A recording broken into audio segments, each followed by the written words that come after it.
Bueno, muchísimas gracias por la invitación. ¿Me escuchan? ¿Aló? ¿Me escuchan? ¿Aló? ¿Aló? ¿Aló? Audio. Audio, por favor. ¿Aló? Ahora sí. Bueno, en primer lugar quiero pedir disculpas por no estar presente con ustedes y particularmente con un panel tan distinguido de colegas como el expresidente Moreno, mi amigo y ex primer ministro de Haití, Laurent Lamotte, por supuesto Carlos Alberto y tantos otros amigos que están ahí. Estoy un poco enfermo y para no enfermarlos a todos, opté por quedarme en casa. Y espero que me dure la voz lo suficiente para poder compartir con ustedes.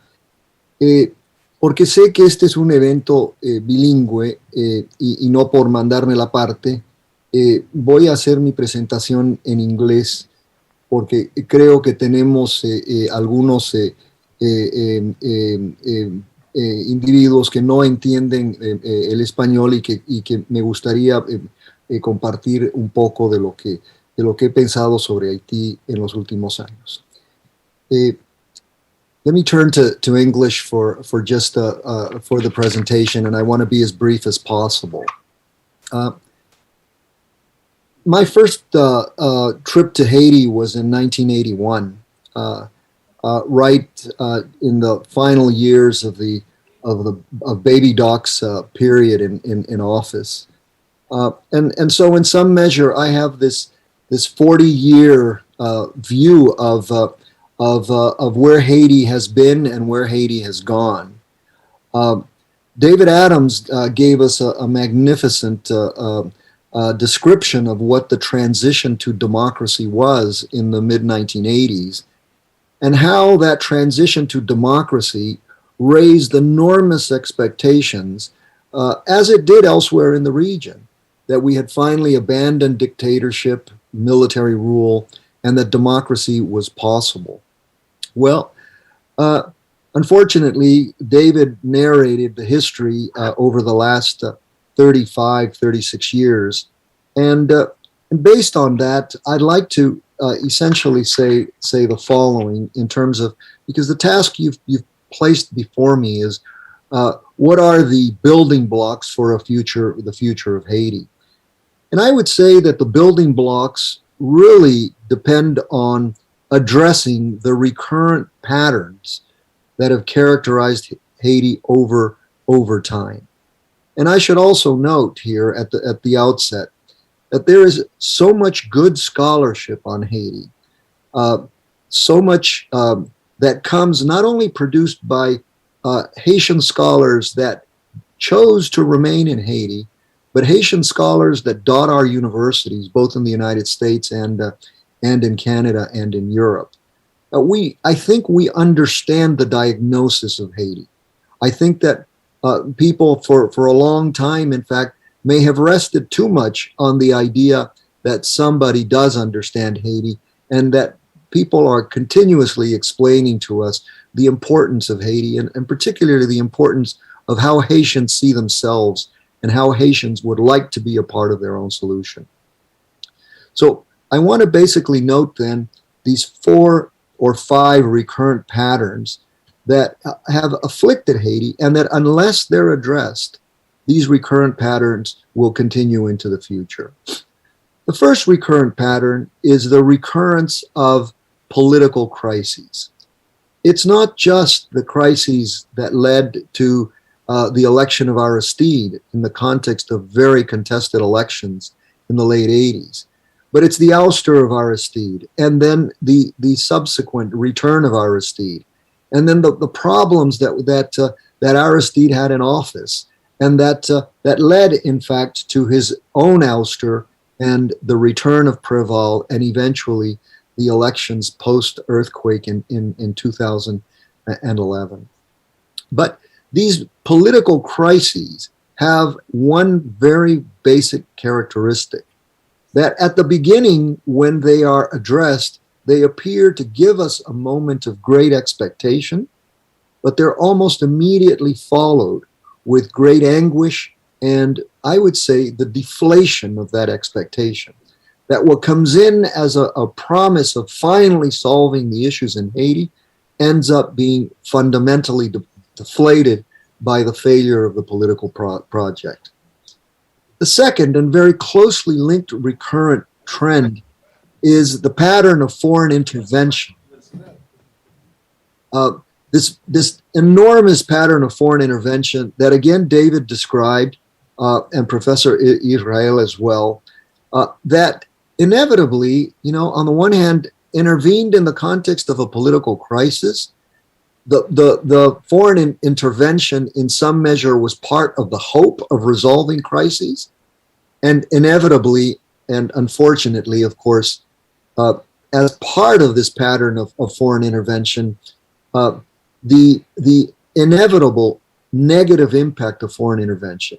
It doesn't matter if we're talking about unilateral U.S. intervention, if we're talking about a multilateral exercise such as MINUSTA, the most recent MINUSTA, but inevitably the hope that foreign intervention will solve the political crisis and the other problems that Haiti fails have led to absolute a collapse of that expectation. The third recurrent pattern that, unless it's addressed, has to do with the recurrence of catastrophic events. And Haiti, unfortunately, has both the geography and the geology that essentially tells us that because of where it is and because of the structure of its geography, it will continue to be battered yearly by catastrophic events. And unless something is done to mitigate that situation, as Professor Israel noted, in the context of global warming, in the context of climatic change and so on, this pattern is going to become even more difficult. Thus, it is extraordinarily important to think about the building blocks of Haiti. They have to address how to mitigate the long-term, short-term, and medium-term impacts of this recurrence of catastrophic events. The fourth characteristic that I'd like to, this fourth recurrent trend, that again is part of the history of Haiti, is the recurrent diasporic waves. Again, I noted that my first visit to Haiti was in 1981. Well, Haiti had already had diasporic waves as a product of people fleeing the dictatorships of Baby and Papa Doc. Haiti has always had an immigration, a very strong immigration in the United States, in Canada, and in Europe. And these diasporic waves, of course, have intensified. And now it's not just the upper class that can leave, as happened early on in the 50s and 60s and so on. But today, the diasporic wave is massive. We saw how many Haitians there are in places like Brazil, like Chile, and so on, places that we would have never have thought to have seen Haitian migrants. But also, of course, the recurrent impact that it has on U.S. public policy, for good or for bad. So again, this is a recurrent pattern that needs to be addressed, but in a long-term way. And then finally, I'd like to note another recurrent pattern that is problematic, I think, for the discussion that we're having with all of the goodwill of most of you who are there and others who have been in Haiti and have tried to help Haiti.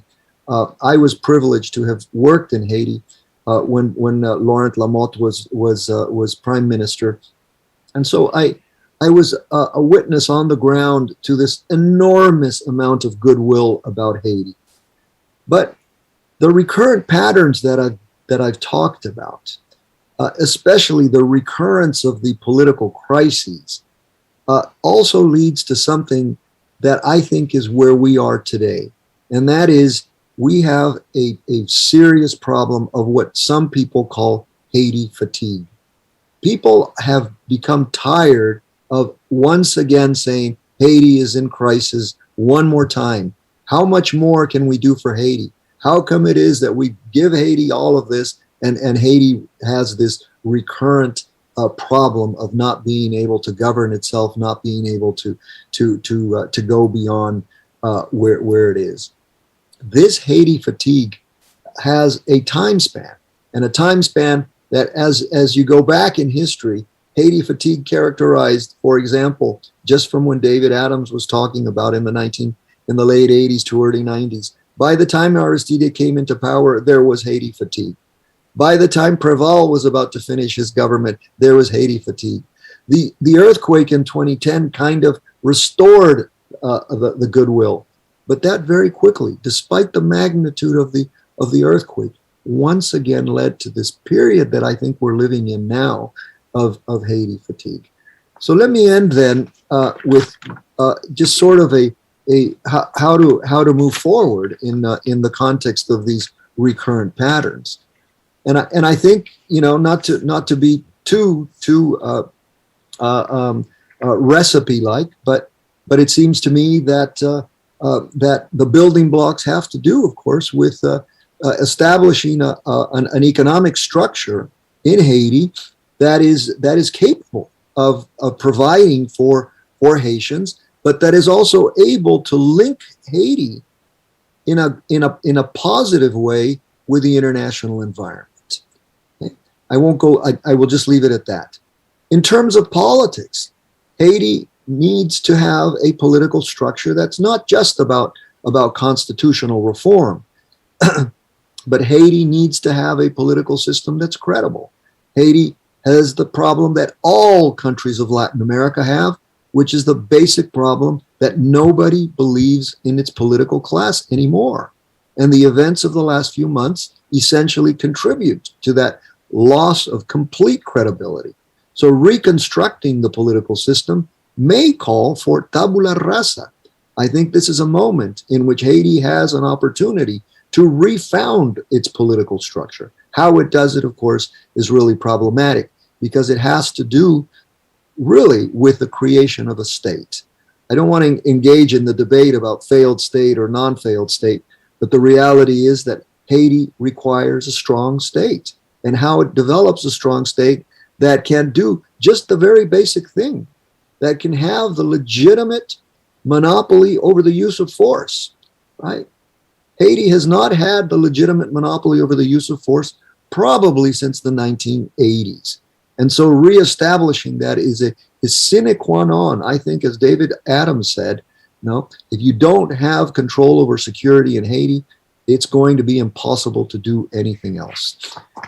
And then, of course, is the social structure.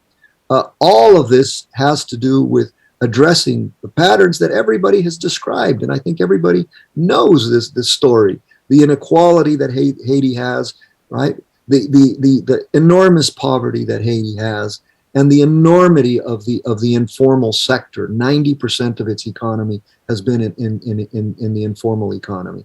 So I think we know, again, the diagnosis. The problem is how to address it. And I want to end with one final thing that has to do, it's also a recurrent theme. I didn't mention it as a recurrent theme because I think it's more of a final reflection that we ought to have. Look, Haiti cannot get away from one very basic geographic reality, and that is that it shares an island with the Dominican Republic. And for better or for worse, the Dominican Republic has been both a good partner and a bad partner at times. And I think at the same time, the Dominican Republic has been bearing the brunt today of what the rest of the hemisphere is essentially trying to forget. We may be able to turn a blind eye to what's happening in Haiti, but the Dominican Republic cannot. And that we're seeing not only in terms of increasing migration toward the Dominican Republic, we're seeing it for the benefit of the Dominican Republic, by the way. I know that much of the Haitian elite now lives and works in the Dominican Republic, right? But also, of course, when you look at that diaspora, the Dominican Republic, in some measure, many of its great projects have been the result of the Haitian diaspora.